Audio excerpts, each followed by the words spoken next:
So you've decided to learn stenography. It is a long journey that takes motivation to complete, and it is not always so clear in the beginning. But hopefully I can give you a quick rundown of what you'll need to know to teach yourself stenography with Plover. If you watched my previous video, you know that stenography is a method of text input that uses coding to write entire words or phrases. I am going to assume you've watched that video up to the end of how steno works. So let's first talk about the hardware. Professional steno machines are very expensive. Obviously, they are not always very practical. The recommended starting hardware for a hobbyist is an N-key rollover keyboard. N-key rollover means that it can detect up to any number of key presses at once. Most keyboards, including laptop keyboards, can only detect up to 6 or so keys pressed simultaneously. Some words like grind require many keys to be pressed all together. On most keyboards, many letters would either be dropped or none would even register at all. Most N-key rollover keyboards are usually gaming mechanical keyboards that can be bought fairly inexpensively. I managed to get this one secondhand for $25. If you hop onto Amazon, you can find many keyboards advertised as N-key rollover. I say advertised because there are some keyboards that may be falsely claiming this capability. If you want to be absolutely sure that your keyboard will work with Plover, I have a page linked in the description listing some keyboards that are known to be N-key rollover. I would not recommend starting with the other hardware I will discuss as they are more expensive, and you may find out later that steno is not for you. If your keyboard has Cherry MX stems and you have access to a 3D printer, you can also print StenoToppers. StenoToppers are keycaps designed to remove the stagger and reduce the gaps between each key. It makes coding a lot easier. I actually printed some modified StenoToppers for my keyboard, which has Altemo blue switches. I have the STL file in the description if you manage to find a similar keyboard. But if you don't have access to a 3D printer, one trick to make coding easier is to invert the keycaps of the top row. Here's me stenoing on my cheap N-key rollover keyboard with the regular keycaps, the inverted keycaps, and the StenoToppers to show how they make a difference.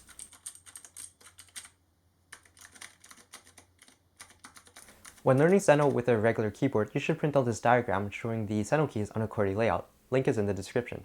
One major disadvantage of cheap N-key rollover keyboards is that they require very high actuation forces. Mine, for example, has 60-gram switches. This means that if you have to press a chord that has 5 keys on the left hand, you are going to be pressing down 300 grams with your left wrist. This gets tiring really fast. If you're just starting off, this won't be much of a problem, as you are not going to be averaging many strokes per second. But as you gain confidence, I would recommend finding more suitable hardware. When it comes to dedicated steno keyboards that are specifically made to work with Plover, there is the Georgie, the Splitography, and the Tiny Mod.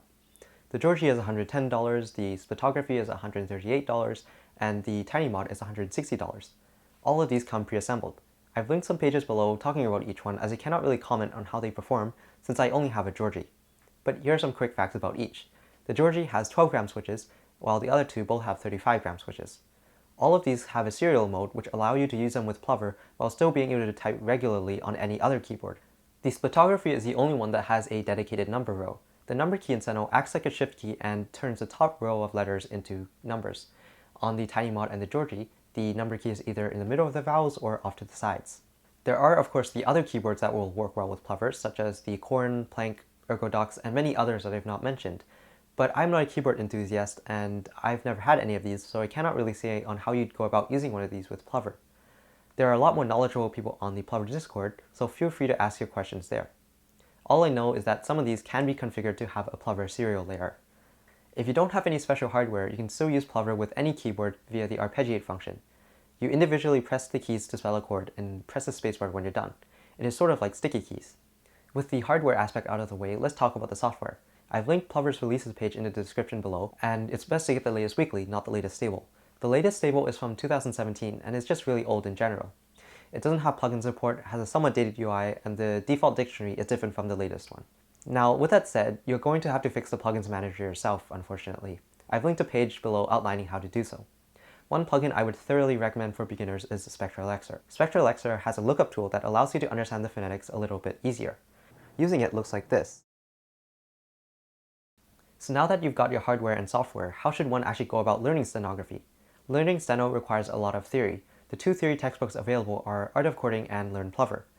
Most people prefer Art of Coding as it gets you started on briefs and writing sentences, something that Learn Plover lacks a little.